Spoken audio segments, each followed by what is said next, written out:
Oh,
ಇದೆ. ರಾವಣಾದಿ ರಕ್ಕಸರನ್ನು ಕೊಟ್ಟಂತಹ ರಾಮ ಅಯೋಧ್ಯೆಗೆ ಮರಳಿ ಬಂದ. ಸೀತೆ ಏನಾದರೂ ರಾವಣಿಗೆ ಮಕ್ಕಳೆಷ್ಟು? ಹೆಂಡತಿ ಬಿಟ್ಟವರಿಗೆ ಮಕ್ಕಳಾಗುವುದಕ್ಕೆ ಸಾಧ್ಯ ಉಂಟೆ? ಅದಿಲ್ಲ. ಆದರೂ ಒಂದು ವೇಳೆ ಹೆಂಡತಿಯನ್ನು ಬಿಡುವಂತಹ ಸಂದರ್ಭದಲ್ಲಿ ಅವಳು ಗರ್ಭಿಣಿಯಾಗಿದ್ದರೆ ಮುಂದಿನ ವಿಚಾರವನ್ನ ಕೇಳಬೇಕಾದರೆ ನಮ್ಮ ಗುರುಗಳನ್ನೇ ಕೇಳಬೇಕು. ಆ ವಿಚಾರವೆಲ್ಲ ನಮಗೆ ತಿಳಿದಿಲ್ಲ. ಹಾಗಾದರೆ ಬನ್ನಿ, ಬೇಗ ಬನ್ನಿ, ಹೋಗೋಣ. ಅಲ್ಲಿಗೆ ಹೋಗೋಣ. ಇಲ್ಲಿಂದ ಪಲಾಯನ ಮಾಡುವ ಉಪಾಯವನ್ನು ಹುಡುಕುತ್ತಿದ್ದೀಯಾ? ನೀನೇ ಶ್ರೀರಾಮಚಂದ್ರನೆನ್ನುವ ಸತ್ಯವನ್ನ ಅರಿತವರು ನಾವು. ನಿನ್ನಲ್ಲಿ ನಿಜವಾದ ಸಾಮರ್ಥ್ಯ ಇದ್ದಿದ್ದೇ ಹೋದಾದರೆ ನಮ್ಮೊಡನೆ ಹೋರಾಡು. ಇಲ್ಲ ಸೋತ ಎನ್ನುವ ವಿಷಯ ನಾವು ಮಳೆಯು ಕೈ ಕಳೆದರೆ ಸೊಪ್ಪಿನ ಮಾನದ ರುಚಿ ತೋರಿಸುತ್ತೇನೆ. ಬನ್ನಿ, ಬಾಮನೆ.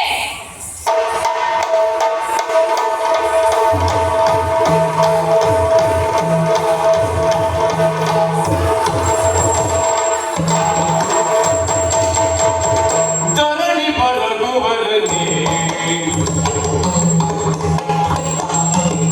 ಧರಣಿ ಬರಗುವರನೆ ಒಲಿಗಿದೆ ಇರುದರ ಕೋಪವನೆ ಧರಿಸಿದೆ ಉರುದರ ಕೋಪವನೆ ದುರುಳರು ದುರುಳರ ಕೊರಳರಿಯುವ ಜರ ದುರದೊಳು ದುರುಳರ ಕೊರಳರಿಯುವ ಜರ ಕರದೊಳು ಧರಿಸಿಯ ಕರಡರ ಕರಿಯಲು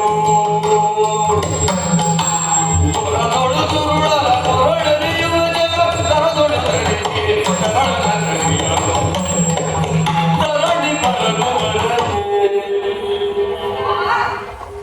ಇವರಿಗಂತೂ ಮಕ್ಕಳಾಟಿಕೆ. ಮುನಿವರಿಯರೇ, ನೀನು ಹಾಗಲ್ಲವಲ್ಲ, ಪರಮ ಮೇಧಾವಿ ನೀನು. ಯಾರು, ಏನು, ಎಷ್ಟು ಎಂಬುದನ್ನು ತಿಳಿಯಬಲ್ಲ ಸುಜ್ಞಾನಿ ನೀನು. ರಾಮಬಾಣ ಎನ್ನುವುದು ದುಷ್ಟರ ನಾಶ ಮಾಡುತ್ತದೆ ವಿನಃ ಸಜ್ಜನರನ್ನಲ್ಲ ಎಂಬುದಕ್ಕೆ ಇದೇ ಸಾಕ್ಷಿ. ನೀನು ಬಿಟ್ಟ ಬಾಣ